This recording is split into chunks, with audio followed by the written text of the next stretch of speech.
Hey guys, it's Googly again with another video, and this time I've got the Skydragon, one of the most anticipated ROMs for the OnePlus 3 with me here, well, on the OnePlus 3, so stay tuned for that.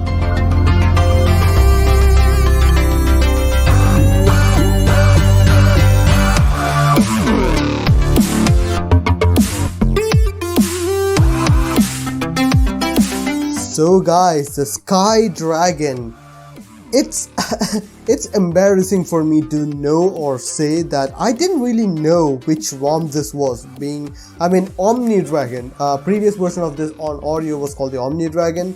It was an amazing ROM and I didn't know about that ROM for an embarrassingly long time, and that is actually pretty bad. Anyways, let me just break the suspense. It's one of the best ROMs available for the OnePlus 3 period. It's an amazing ROM. Let's get into why. First of all, it's an USB based ROM, and well, this is a launcher which it comes with. It comes with Now Launcher and also Quick Step. If you are someone who wants to use Quick Step, it is there. Personally, I don't like it, so I'm using the Pixel launcher, so it works. Let's get to the settings now. In the settings menu, in the About Phone page, you can see Skydragon. There is the decal or whatever you want to call that. In the About Phone page, again, you can see that it is using the October security patches. It is using a kernel called Holy Dragon, another amazing kernel which I admit I didn't know about it until an embarrassingly long time. So Skydragon on OnePlus 3, this is the version, this is the latest version available. This is the first public version. I mean, this ROM has been available on the other devices, on this device, on the Telegram space, which was a Telegram exclusive. Now it's available on XDA so that anyone can use it, and it is an amazing ROM. I can't really tell enough of that. Anyways, let's get started with the other stuff now. First of all, the features. I mean, before everything, let's get things out of the way.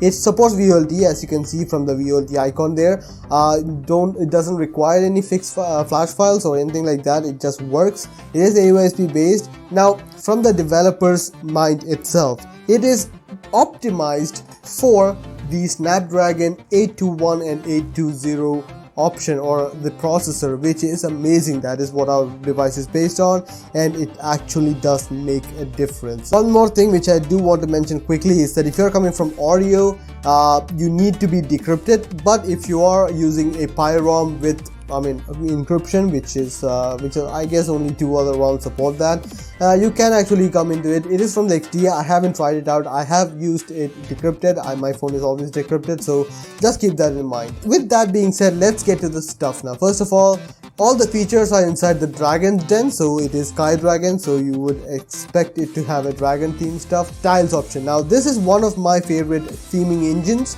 It has this theming engine. You can customize stuff with this one. My first encounter with this thing is with MSM Extended, and I really like this. It has the least amount of conflicts with other devices. That's what I really like it. Now, especially for something like the icon for the Gear S plugin, with the other dark mode, which is available in something like Havoc and other ROMs, it just doesn't work. I mean, that white icon is black and it is black on black. It doesn't work out really well. I like this theming engine. It does have accent colors. You can customize that. It does have primary colors, dark blue, pitch black, and white, and almost black, of course. Notification color can also be customized independently, which is pretty cool. And now in the button option, you have volume rocker controls. You can customize all of that. It does have playback control and keyboard cursor control. Hardware key can be customized. Accidental touch, home button, ringing, and all that is available. Back button, home button, and over button can be customized, and it is the option which you normally feel with most of the ROMs, which is AUSB, so that's pretty cool. Gestures, you do have USB gestures. You do have swipe up for home button with the Quick Step. It does have prevent ringing, and also it does have jump to camera option by double tapping the power button, which is pretty nice. Navigation gestures are available if you are someone who uses navbar. It does have screen off torch by long pressing the power button, and you can also customize the time with which it is enabled, so that's pretty cool. Lock screen options are available, so hide lock screen shortcuts, double tap to sleep, lock screen charging info, fingerprint authentication, all of these options are available, which is pretty nice to have. Navbar options are available. You can enable navbar from here, and also burn-in protection is available for those who use that. Notification options, it does have heads-up display with timeout and snooze timer, and also stop list and blacklist. Battery charge light can be customized in 4 different ways. Notification light can be customized, which is a Pi way. Vibrate on connecting in the in-call vibration options are available, which you can customize. Noisy notification if screen is on is can be enabled or disabled.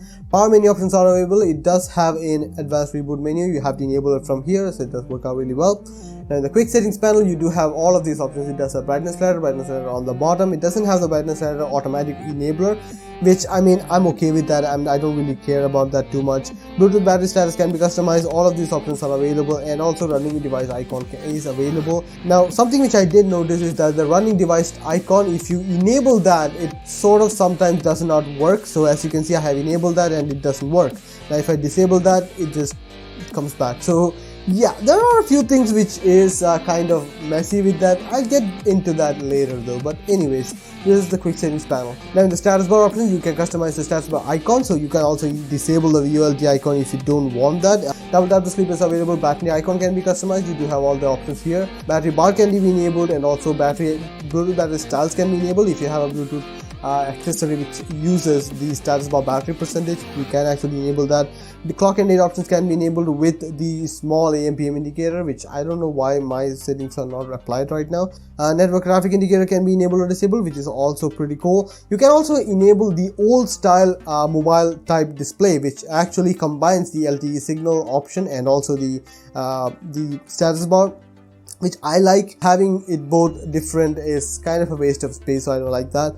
4G icon can be enabled instead of LTE, which is also pretty cool. The weather options, you do have weather services, you can enable that. I use a Yahoo, it does work out really well. Icons can be customized, which is OmniJaws, you have options for that. Status bar weather can be enabled. Lost screen weather can be enabled from here rather than in the lost screen option. And show city name, that is something which I really like. Now this look is much closer to what I like, because in the other ROMs it is the day and a month with the icon of the weather and then the temperature, which kind of feels pretty just pedestrian. I don't like that. This kind of reminds me of Nougat, so I really like that. So that's one thing. Then the miscellaneous option, you do have app ops, so you can control the permissions of each and every application, which is pretty awesome to have. Wake lock blockers is per system, per app sensor block packages, which are available. Scrolling cache can be enabled. Those settings can be customized, which I would suggest you don't mess with that. In the device settings, you do have off-screen gestures, which you can enable or disable. So there are all the options which you can customize, and it does work out really well. So that's there. Vibration strength can be customized from here. Swap the hardware keys, which is there from the start, so I do need to do that. Sliders are available. It doesn't have awesome sliders or shitty sliders, depending on where you're coming from. Anyways, it doesn't have that. It's the normal one. It does have sRGB mode, soft color mode, a white color gamut mode, and a high brightness mode. Now out of these things, sRGB and high brightness is the only one which I use.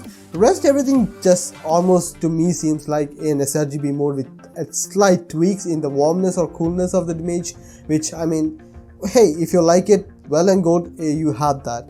In the ambient display options, you can enable the pickup sensor, hand wave, and pocket mode, which is pretty cool, so that's pretty nice. And that is it in the Dragon Den options. With the other stuff, you do have extra stuff. I mean, everything else is basically what you would expect out of any other ROM. It does have dual SIM support. I mean, of course it does have dual SIM support. It does work out. In the display options, you do have adaptive display. You have the screen and font size customization. Ambient display, other options are available where you can enable always on or just the notifications, so that's pretty cool. It does also have a device theme, which I'm not really sure what to use is then. I mean, if I select light theme, it just doesn't change because the other theme engine is working, so I'm not really sure if this is even required, but I mean, that is what it is. All the other options are basically what you would expect out of any other ROM in Pi, so you do have that. Everything else is basically what you would expect out of any other Pi based ROM, and that brings us to the end of features. And as you can see, it does have a fairly good amount of features, and it's not the contender for the best amount of features or anything like that, but I mean, for a custom ROM like this, it does have a lot of features, so I'm gonna give it a 7 out of 10 for features. Now the battery life of the ROM. Let me tell you, the battery life is amazing. Now, while using this ROM, right now it is showing slightly more than what is normal.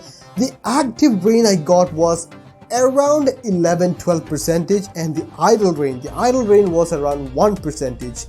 Almost all the time. Yes, there are instances where it does spike up because of other applications which are running in the background. I mean, that is comparable to the Desolation ROM. Remember Desolation ROM, which actually went away? but that was one of the best ROMs which I've ever used, because it just had an amazing battery life and it has a lot of features, and that is the feeling I'm getting with this ROM. It has a great set of features, great battery life. That is a huge killer, and for a 2-year-old device, I don't think I can expect anything better. I haven't tested out the newest, the stock-based ROM, but I don't think it'll be much better than this one. So yeah, that is there. I really like this battery life. I'm gonna give it an 8 out of 10 battery life. Now the performance of the ROM. The performance of the ROM, again, this is the highest performance I have received on a Pi-based ROM. I got about 163,570, which is, on the average I got that, and the last one got me about 162,850. Again, that is an amazing amount of score, at least the score wise.